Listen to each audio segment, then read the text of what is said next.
I hear so many great things about the school and the staff and the students and all that from my wife. She's been here now, what, 5 years? Yeah, time flies. So something like that. I'm excited to be here. Come on in. And I heard Ms. Custer say, participate. So I brought information that I want you to understand. The more you participate and answer my questions, the better I feel and the better this talk goes. Okay? So in order to incentivize people to participate, after you do this first required thing, I'm going to have kickbacks. So I brought some stuff I'm going to give away, and then I brought random gift cards from Sheets that I'm going to hand out for people that participate. So if you participate, you could be rewarded, and there are different values on the gift cards. So again, if I'm standing up here and no one's helping me out, then I'm not going to be giving out any of the gift cards, and I promise you, I brought a lot of them, okay? So make sure you participate, and hopefully you pick something up. I was telling Mr. Kramer, I was a football coach, and I used to travel the country looking for great plays, because I always wanted to make my team be the best it could be. And a lot of great plays didn't naturally come to me, so I went to see good people that ran great plays, and then I took them and put them into my arsenal, and then when we played, I'd use their plays, and it would help our teams win. So how do you spell fun? F-U-N. That is a great answer, and that's correct. But how do you truly spell fun? When you're doing something and you want to have fun, what sometimes happens to make it fun? People around you, no doubt. What else? If it's more challenging, then you feel like celebrating. Yeah, if it's challenging, absolutely. It makes you want to work harder. I love that book over there. It gets you some grit. You got to work hard to get it. But how else would you, if you're doing something, how can you be measured? Your energy. Okay? Compare how you feel to how you felt in the past, and compare, do you feel better or do you feel worse doing the activity you're doing? Absolutely. Let's say you're in a jersey. When you're in a jersey and you're playing a game, how do you spell fun? Hard work. That's the way to get there. Like, 3-letter word. How do you spell fun? And it's not F-U-N. And you can do it when you're wearing a jersey. Win. Win. Absolutely. Win. What's important now? So what I'm looking for is for us to think about how that occurs. So what I want to do in the front of the room, where's the juniors, seniors, sophomores? I want you guys to lead. You're going to be my leaders. So the first thing I want to do is have you tell me who you are. So we'll start over here. Just want you to stand up, introduce yourself. I want you to tell me your grade and what you do here. Okay? And if you're really into what you're doing here, you have like a 10-second limit. You can't tell me for, you can't go on for two minutes. So we're going to start with you. Okay, so the way I want this done, and the reason I'm asking the older students to do it is because you're going to model the way, and I'm going to show you modeling the way is really important in leadership. So you're going to stand up, and you're going to confidently address the room by saying your name, your grade, and what you're involved in, and you're first.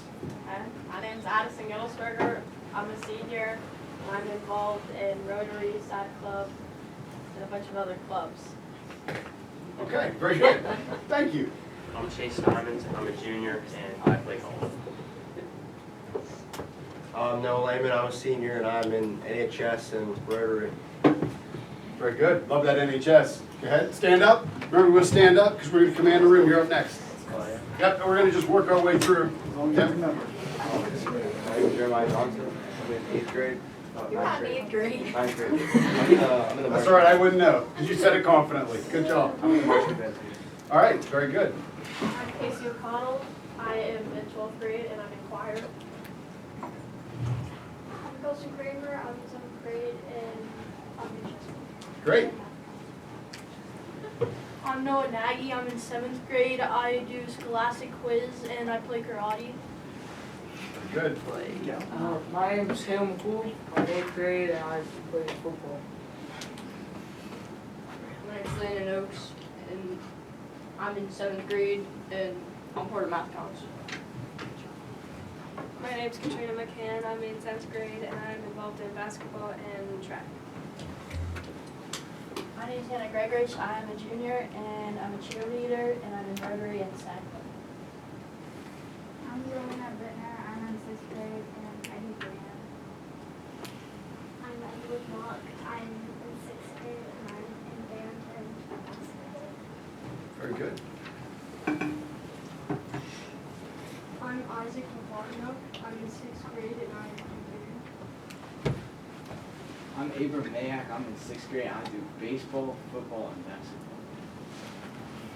I'm Isaac Marsh. I'm a sophomore and I play varsity soccer and varsity cross country. I'm Daniel Turley. I'm in 10th grade and I'm involved with marching band. Yeah, but you're also, you forgot one. What? You're an excellent piano player. Oh. Yeah, I've you been there, I've remember seen me. it. Yes, I do. I'm Grayson Bittner. I'm a freshman and I do soccer and track. I'm Lily Oakes. I'm a freshman, and I play volleyball, and I'm Rotary. I'm Al Valerie. I'm in 6th grade and I do soccer. Very good. I'm Gordon Walker in 9th grade and I do all the bands. Go ahead. I'm Jacob Curley and I'm in 6th grade and I do band and choir. I'm Tequila Wade. I'm in 6th grade and I'm in band. Very good. I'm Anna Hunsberger. I'm a freshman and I'm involved in Rotary and I play soccer. Great, great, thanks for that. Did a really good job with that. It's really important in today's day and age that everybody that's successful and gifted is willing to talk about themselves and how, did I miss somebody? We love you. Yeah, we Oh love my gosh, I'm sorry. Go right ahead. Well, I'm Isaac Holliday. I help with the Tribe video production, as you can clearly tell from this. And I'm seemingly forgettable. And what, great. Oh, I'm a senior. Fantastic, thank you, and I completely apologize for. Oh, you forgot me. I think that's deserving of a Sheets card in compensation. We'll do that. I think we can work that out. So that's really important that everybody is able to be able to address everyone. One of my biggest issues with people that come to work for our company is they want to spend all their time looking into a phone. And you can't sell, you can't get people excited, you can't entertain, you can't do anything when you're standing in front of your phone and not paying attention to your audience. We're going to talk about that. So we talked about how do you spell fun, we said win, and win is what's important now. And what I wanted to ask you in regards to what's important now, what makes a great school? Oh, it has to be clean. Clean school, absolutely. What else? Teachers. Teachers. A variety of classes. Variety of classes. Students. Students. It's going to be safe. Safe. Athletics and Athletics. Fantastic. Okay, what of all those excellent answers is probably the most important? A good education. Okay, that makes a great school, but how's it judged? How's it measured? Students. Back to students. Absolute great answer, and I'm coming to you with a gift card. Okay, good job. And then you're going to have to help me give these out. So students is really the key here. Okay, students is the key. How long has Conemaugh Township been around? 50 years. A little bit more. Anybody know specifically? around 90 years. Around 90 years? I know that I was on the website and there was a celebration of over 75 years, so I know it's been around for at least 75. Do you know the number? Didn't it start in like 1943 or something? I think it's 1936. Very good. So great answer. So I want you to absolutely focus on the key is the students. Who is currently responsible, the most responsible party for the reputation of the school? School board. Yeah. They're like facilitators. They're like a governing body that presents excellent teachers and administrators with tools. Okay? Who is the keeper of the reputation of the school this year? The students. Which students? The seniors. Yeah, seniors are sort of in charge, right? The seniors are in charge. Now, this room's full of people in 6th grade, 7th grade, 8th grade, 9th grade, 10th grade, 11th grade. How are you responsible for that reputation?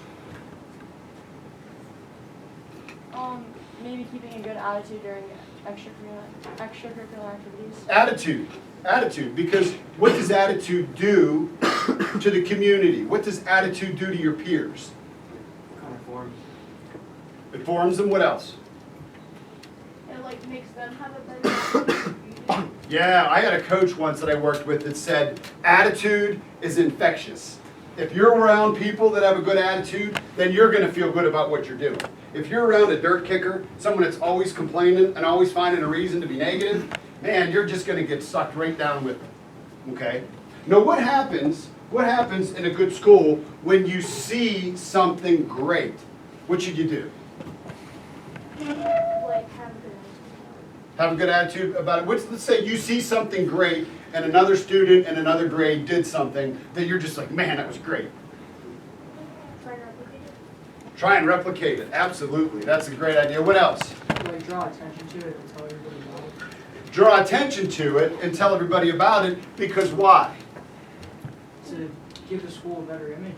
Like Well, because we want everybody to see what's being done and how do we all continue to do that. We call that celebrating small wins. When everybody starts celebrating small wins, really good things start to happen. Now, a little bit of sidebar. Some of these gift cards are $5. Some, and you're not allowed to open them yet. Some of these gift cards are $10, and there's a $20 card in there too. So I don't know who's getting what. I think we have enough that everybody should get one if everybody answers questions, and that'd be great. So my next slide is, what makes you a leader? What makes you a leader? Putting in effort. Putting in effort. Okay, I agree. What do you have? Being an example. Being an example. Being an example. Modeling the way. What do you have? Tell someone if they're like doing something wrong so they can fix it. Tell some. Would you give that to her? Tell somebody if you see them doing something wrong. Doesn't that make you like nervous though? Like, are they going to get mad? Well, I mean, as long as you say it in like a way that's like nice, I guess.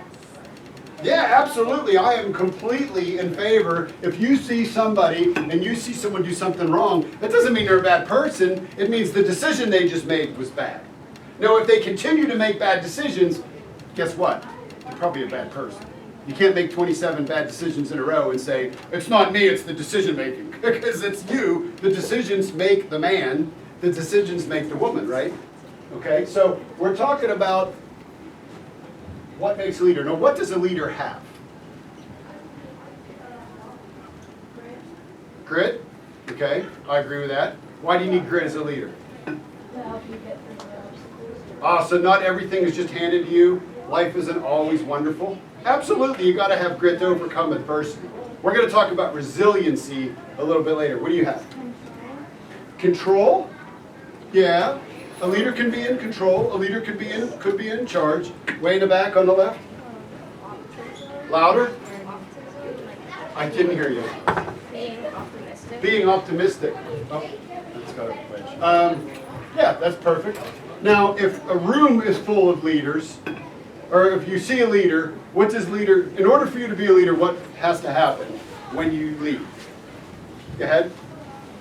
If someone is a leader and they're doing something, what happens when they lead? I'm leading. What happens? If I'm a leader and I'm leading, what should happen? Ah, yeah, there should be followers. A leader's going to have followers. Now, here's a leader, okay? The leader is saying, hey, I am a teacher, therefore I'm a leader. You know what that's called? That's called formal authority. So you get a title and then you're a leader. But are all leaders formal authority? Why? Because like if someone just does good stuff and they don't have a title, they can still be a leader because people follow them. Absolutely. You can have people follow you because you're welcome, you do great things. Thank you, sir. Okay? Can someone tell me, you already told me what a leader looks like, can you tell me a leader that you respect right now in your life? Your dad? Awesome. Parents are great leaders. What do you have? Okay. What do you have in the back?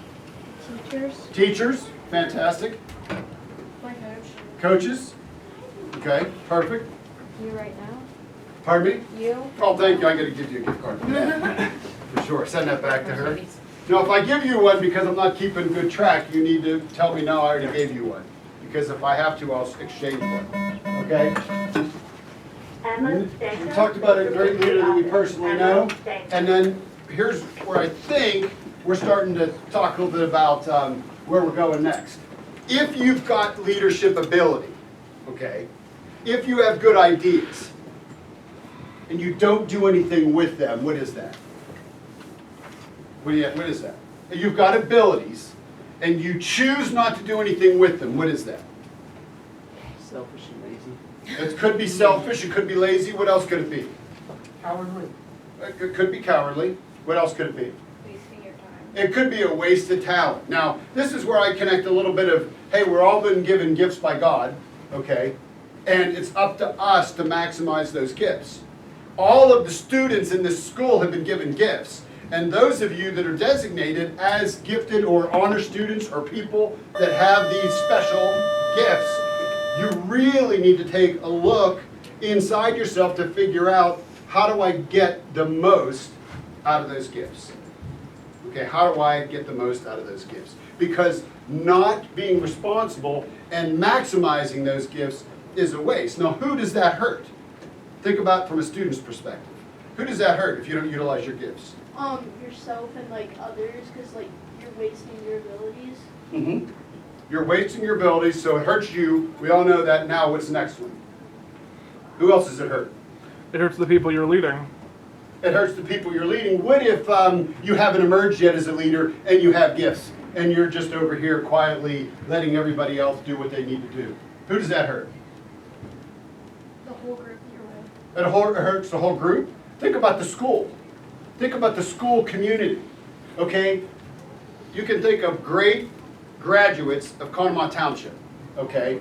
Whether it's academic, whether it's a writer for the Hill. I think I saw on the website a couple from 2017 graduates that's a writer. Oh, yeah. And I saw, and of course you've got legendary athletes. And okay, you've got scientists. And you've got, oh, well that's good. So what was that? And when you're looking up here, I'm going to talk about, this is a book called The Leadership Challenge that at Thomas Automotive we have incorporated into the way we want to run our automotive company. We have 3 dealerships, we sell 5 brands, we are in 3 cities, 2 states, and we have about 300 people that work for us. If I came to a school and was a principal again, I'd do the exact same thing in a school. So what did you hear? We heard sports, we heard news. What kind of news generally was that? About what happened in school, but what kind of news was it? It was like shout outs of the people who Yeah, that's good news. That's right here. We are doing all these things. We're celebrating wins. Now, even if we lose, you can't learn if you don't lose. But a loss is not a defeat. You understand? You can have a loss, but that doesn't mean you're defeated as a team or a person. Okay, because it's a growth opportunity. But every single time in the school, we celebrate great play tonight in the game. You know, great job stopping that goal on the penalty kick. Great job in that concert, you know. Great job on Sunday. Outside of school, you represent your school very well. You don't know me, I'm sitting in the back, and I'm watching you do an amazing job on the piano. That's representing your school and who you are. And everybody has that opportunity to do that. So we talk about modeling the way. If you're doing things well, okay, you want others to do it well, but you can't walk up and say, you know, I really want you to do this, and start telling people all the time what to do. What you want to do is show them how to do it, and let them see that you're successful and you're enjoying winning by doing things the right way. Who wants to lose when they get out of bed every day? Nobody. Who wants to win? We all do. We have to put in the work, and we have to know what to do. And having leaders, seniors raise your hand, juniors raise your hand, you got to model the way. You got to teach the 6th, 7th, 8th, and 9th grade how to be township Indians, right? That they're not going to know how to act unless they see leaders showing them how to act. We've got to make sure they understand the vision. What's the vision here? Why do we go to school? Education. How's that measured? How do we measure that? In the back? Plaid? How do we measure education? Through our grades. Through your grades. What else? What else? Standardized testing. Oh, standardized tests. You already have a card. Now, do you guys happen to know how you do on those here? How do you do? Good. Poorly. Okay, you may be speaking figuratively, you may be speaking literally. Generally speaking, from the outside looking in, this is one of the top regional districts in testing. That's not the only thing that matters, but it's an important indicator. Who does that measure? All the teachers. And our Yeah, sites. it measures teachers, but who does it really measure? The students? Yeah, it measures you. Your performance is what matters. Your effort is what matters, right? So that's exactly what we need to understand. When you take a test, it's a reflection of you. It's not a reflection of someone else, right? When you do a job, and your job is to sell, how are you measured? By sales, right? When you make phone calls and you're in a call center, how are you measured? How are you measured? Like the amount of phone calls. Yeah, amount of phone calls you make, how happy your customers are. What happens if you see something wrong? What should you do if you see something wrong? In the back end of tie. You report it. You're going to report it. How do you report it?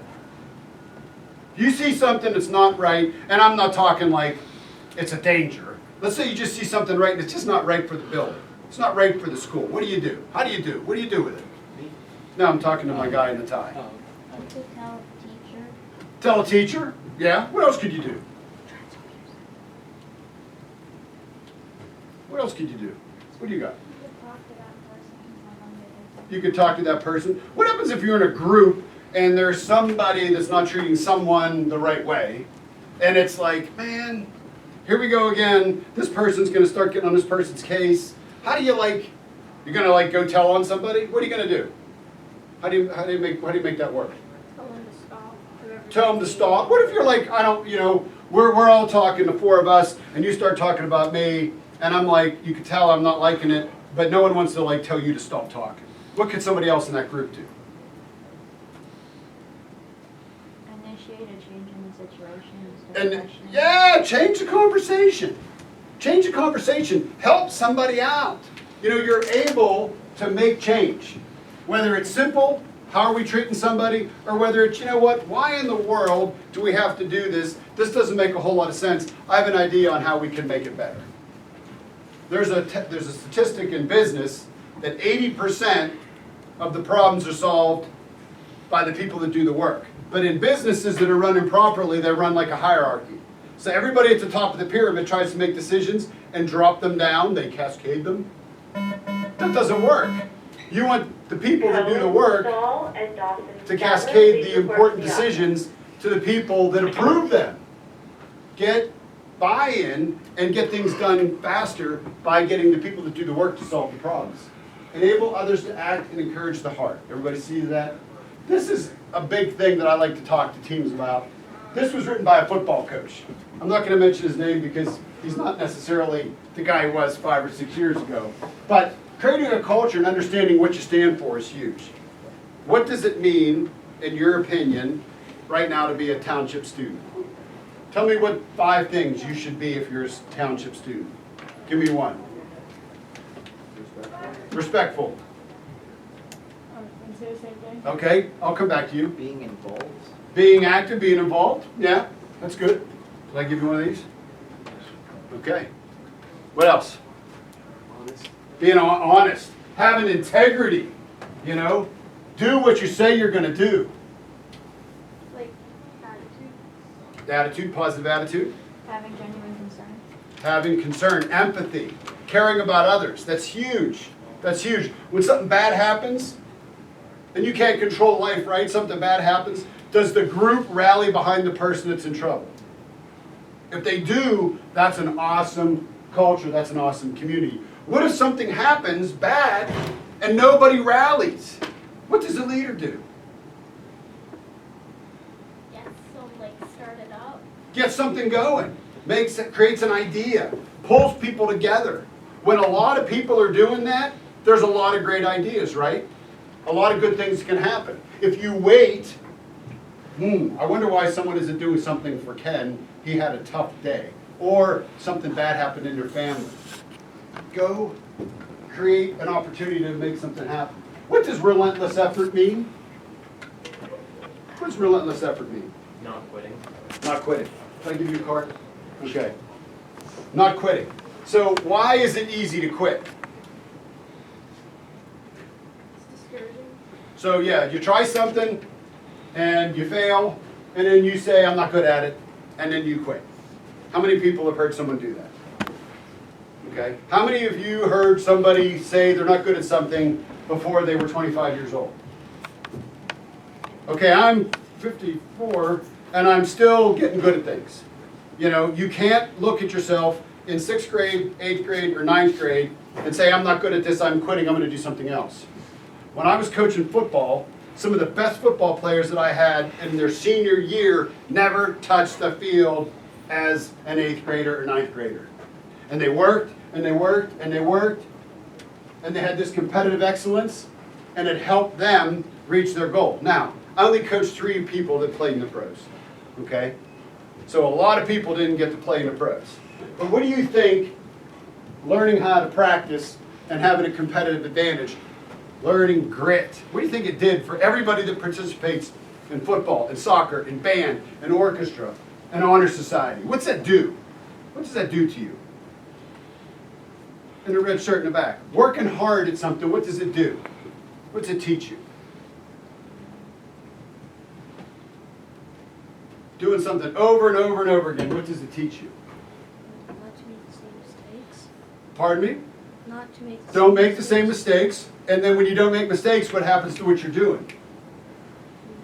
It makes it what? You get better at it. You get better at it, absolutely. The more effort you put into it, and the better you train, the better you'll be. Now, every now and then, you know, I remember playing football when I was in high school, and I remember wanting to be a quarterback, and I remember, like, not being able to run real fast, and not being able to throw the ball that great. And the coach said, hey, you know what, no matter how much you practice, you're not going to be a great quarterback, but boy, you'd be a really good offensive guard. And that's where I was. And I played, and I was able to go to school and play as a guard. But you have to be open to change, but you have to have grit so you can compete. Okay? The power of belief. Do you like fake people? How do you know when someone's fake? What do they do a lot of? When someone's fake, they do a lot of what? They lie. They could lie. They could tell. They could exaggerate. Yeah. What else? Mislead. They could mislead. Okay. What am I doing a lot of today? Talk a lot. Talking. Yeah. Sometimes people that talk a lot don't necessarily do a lot. So you need to make sure that you do what you say you'll do, because you can't fake trust. If you know someone's not going to do something they tell you they're going to do, no matter how much they tell you that they meant to do it or they want to be genuine, they're not. You can't fake trust. Resiliency. Anybody know what resiliency means? Please refer to the guidance office. Like, if you face like a hard challenge, like not giving up. Absolutely. When you fall, you get back up. That's truly the measure of a person, is how well do you bounce back from defeat. Again, defeat is, or a loss is not a defeat. You lose a game, it's not the end of the season. You have a bad season, that's not the end of your career. It's what does it teach you and how can you get better. No, I fight like crazy to win every chance I get, and you're allowed to be upset if you don't play well. You can be mad at yourself, but are you allowed to let that anger impact the next play or the next day or the next person you talk to? Are you allowed to do that? Why not? It's not their fault, and what else are you doing to the team and potentially to yourself? Yeah, if you don't know how to be resilient, then you are bringing down yourself and your team. How many people have had a bad day this week? Raise your hand. Okay? How many people have had great days this week? Raise your hand. How many people have had bad days and good days in the same day? You know how you do that? Who's in control of your day? You, right? So who says it's bad or good? You. So if you start your day out and you're rolling into school and the first thing you do is run into one of those drainers that's sucking the life out of the room and they bring you down, what do? Bounce back. Start your day over again. Turn the page. But if you go to the next person and you let that interaction with that person impact your interaction, then you're just, enthusiasm is infectious, so is negativity. Being able to bounce back from a loss or failure is such an awesome attribute. It's a great characteristic. It's what people want in business. When you're picking a partner someday in life, nobody wants to be married to somebody that when something bad happens, they're demoralized for days. Life's too hard, you know? You got to be able to bounce back. We talk about two kinds of behavior. Above the line and below the line, okay? At Township, what your teachers are looking for, what your coaches are looking for, what the community is looking for is intentional, on purpose, and skilled behavior, which leads to leadership, okay? Because good things are going to happen when I'm intending, when I'm practicing, when I'm preparing, when I'm rehearsing, because I want to be successful. When I'm below the line, I'm just impulsive. I'm just sort of letting things happen to me and then those around me. One of my favorite slogans from an old football coach was, "You are who you hang out with." Okay? So you can influence the people you're with, and you can try to steer them in the right direction, but ultimately, if you know that that car is going somewhere it shouldn't, and you still choose to jump in it, you're part of the decision. Everybody in the car is part of the decision. That would be below the line behavior. Okay? Don't be on autopilot. BCD. Beware of this. Those are attitude killers. Okay? BCD is blame, complain, and defend. So here's something that happens in business all the time. You two come into my office and you've got a great idea about my team. And you come in and go, "Hey Ken, we've got some great ideas on how we can sell more cars in Johnstown." And I'm in charge of marketing, I'm in charge of the messaging, and I'm thinking, before I even listen to you, I put my elbows up and I'm thinking, what are they talking about my team for? I know what I'm doing. Why are they telling me what to do? Instead of listening and hearing them, I start to blame, complain, and defend my own actions. Listen, most people tell you things because they want you to what? They want you to be better. Okay? Somebody can address something that's wrong. It's a behavior that's wrong. I'm telling you this because I care about you and I want you to be successful. Okay? The other one is really important. Event plus response equals outcome. Someone tell me what that means. In the back, next to the cinematographer. What does that mean? Event plus response equals outcome. What's that mean? When something happens to you, it also depends on how you respond to it, that whatever happens. Can you control this? No. Not necessarily. A lot of times the decisions you make, if you're doing intentional behavior, you can control it, but not always. Sometimes life just throws stuff at you can't control. What do you control? How you respond to it. How you respond, and what does that turn into? Event plus response equals what? Outcome. Your outcome. Now, how do you want your outcomes to be? Good. Good. So that is how you make that work. It's not what happens, it's how you respond to it. Okay? It's not what happens, it's how you respond to it. Everybody understand that? Okay? Can someone give me an example of something that, you know, in sports, in school, in arts, where you had an event that wasn't good? Bad grade on a test. Yes. Okay? Does that happen? Yes. Do you want it to happen?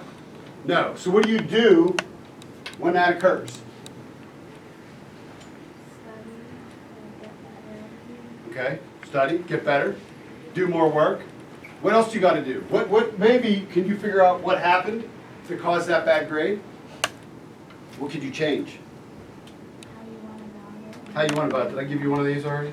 How you go about it. So don't you need to figure out what's your best way to learn? What's your best way to win? I used to read, okay, when I was in college, and I would be reading, and like 3 pages into what I'd read, I'd forget what I read because my mind would go somewhere else. Does that happen to anybody in here? Okay, so what I had to do was when I would read, I would make a game out of it for myself. I would read and I would highlight important points, or I would read and take a note. And then, when I need to study for my test, I had a study guide already. But if I tried to read a chapter of 50 pages and memorize it, forget it. Forget it. It wouldn't work for me. Okay?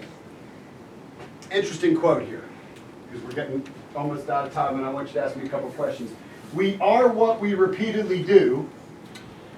Excellence, then, is not an act, but a habit. What's that mean?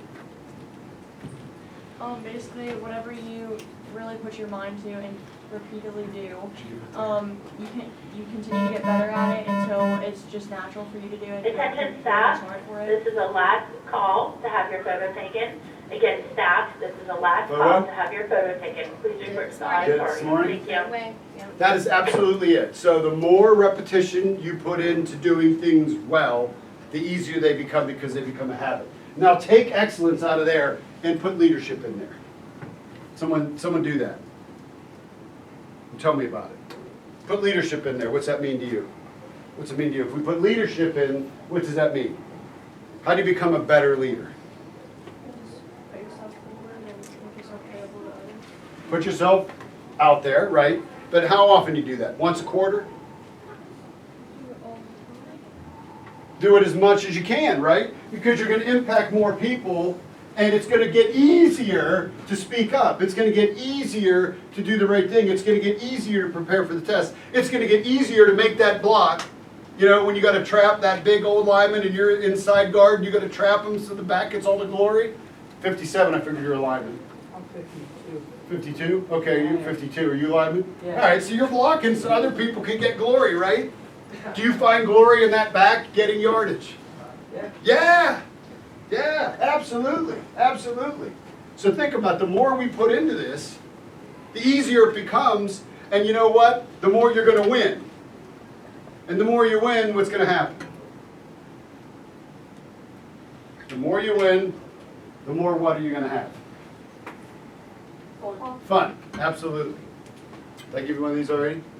Okay, there you go. Who hasn't got one of these yet? Okay. All right. Got to make sure everybody gets one. Here's my wrap up, and then I want to hear what you have to say. What do we mean when we say be where your feet are? Don't jump ahead of where you are and try to get too far in front of yourself. You should try to stay in the moment or not get too behind yourself and be upset with what happened in the past. You should just work in the present. Absolutely. Absolutely. What happens when you're in one of life's great moments? What's the first thing that you do? What happens if you're at something really awesome? What do you all do? Are you in the moment when you're standing behind a camera? No. I'm right here. I would love to debate that in a second. If you're in a great moment that you want to experience, be sure that you're focused on the moment and not focused necessarily on the video. I don't know, tracking you makes me pretty focused on the moment. I love that, but I see so many people that aren't as skilled as you are that lose the moment because they're not paying attention to what's happening. Okay? So be where your feet are. Have a voice. Have a voice. You're in this school, you've got a great opportunity. The district has a great reputation because last year's senior class maintained it. This year's senior class is obligated to keep it there, and everybody else that's in the school has got to work hard to make Conemaugh Township the best school it can be.